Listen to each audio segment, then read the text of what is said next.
Welcome to King Silk Art. This is truly some of the most spectacular art that man has to offer. What you're seeing is this is all silk embroidered, and it comes from a province in China called Suzhou. And this art has been done for over 2,000 years. There are families that were put there by the emperor to embroider his robes. What they do is they'll take all the silkworms, they put them in these baskets and feed them on mulberry leaves.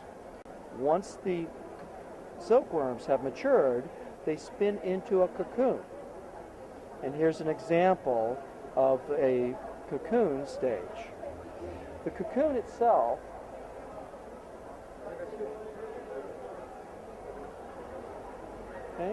and what they do with this is they'll take a vegetable dye, permeate the silk with the dye.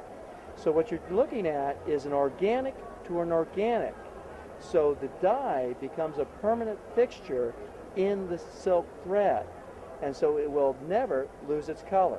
They can get about 2,000 feet out of one cocoon of that very, very fine fiber. This is thinner than a human hair. They'll then take this and literally just start stitching it. As part of it, the first thing they'll do is they'll split the thread down to a specific count of the thread itself. The thread starts with a total of 16 strands.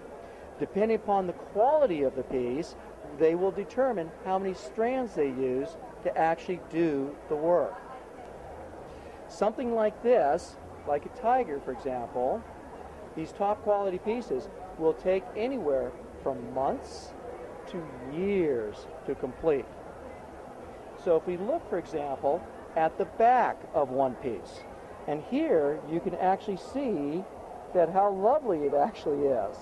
And if you were to rub your hands over it, you can actually feel the little knots. This is actually one of the key elements to tell you that this has actually been stitched by hand. So in fact, if we turn it over, and there's the front. Absolutely wonderful.